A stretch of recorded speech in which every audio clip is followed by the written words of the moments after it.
I was going through one of the worst parts in my life. I was in engineering school. I was a biomedical engineer. And I was working at a firm where I was let go. I was in a relationship that was really bad for me. I had this shooting pain in my side that I went to the hospital, discovered my appendix was inflamed, and then at the same time, they kind of pulled me aside and was like, okay, your appendix is about to burst. Also, you have a tumor, but don't worry about that right now. And so they had just like shot me up with drugs and I was like, what did you say? And then I passed out. But then I had to get the tumor removed. Thankfully, it was non-cancerous. But after that, I kind of looked at my life when I was sitting in the hospital and I evaluated that I hadn't really been doing what I wanted to do. I'd been doing what I should have done. So I just kind of went on this spree of trying a whole bunch of different things. I tried writing a book, I tried programming, I tried making music, I tried making a graphic novel, I tried art. And then I picked up YouTube. And once I started making YouTube videos, everything changed. Oh, has that changed? When I originally wanted to do YouTube videos, actually before I did Let's Plays, I tried to do sketch comedy. And I tried to figure out how to do that, but I didn't even know really how to hold a camera, let alone what ISO was or f-stops. Like I had no idea how to stitch a scene together, but that didn't stop me from trying. And I base a lot of my creative process on fuck you energy. Fuck you, dude! Frick you, man, frick you! Still weird. Fucking god damn it! I really do look at what other people have made and I go, I can do that. Even if I can't do it at the time, like I'm so persistent that I will hammer my head against it until I get something relatively good enough in that, and that's something that's driven me a lot. So it's pretty much a 24/7 job. I don't take weekends, I don't do days off, I don't like vacations. I just like making videos.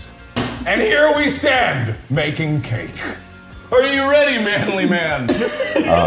But even so, it's work. Because recording takes a little bit of time, but then the editing takes an incredible amount of time, and then trying to keep up with things, trying to get new ideas out there, and especially when I'm trying to do more than just play games, you got to go out there and you got to have an original idea, and it's got to be at least somewhat funny, or at least you can make it into something funny, or you can make it into something entertaining.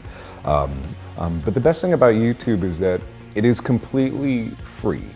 It's open-ended. One of the people that work for me is their own YouTuber in their own right. They make their own videos. And what we do is so enjoyable that it doesn't actually turn into a business. And I think the biggest part of my success is that I haven't turned it into a business, and I don't want to. Because there's a lot of people they'll take the success and they will take it as a point of pride to capitalize on it. And they'll take it as a point of pride to monetize their audience as much as they can.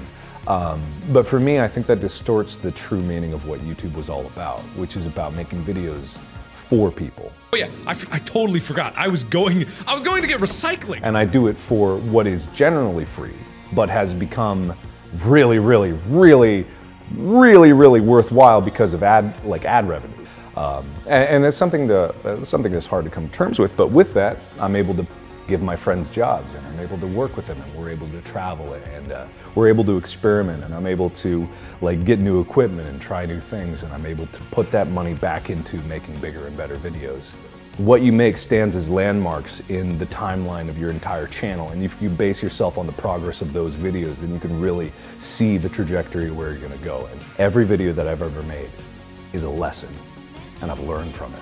And each time I try something new, and it's like a hallmark in my channel, I can always look back and be like, I learned so much just from that. And I created so many memories just from that.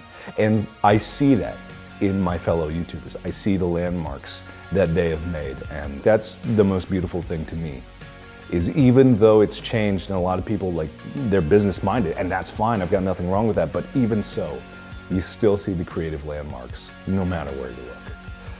And that's the only way that I've stayed sane. Because if I had to turn this into a business, I would go out of my mind.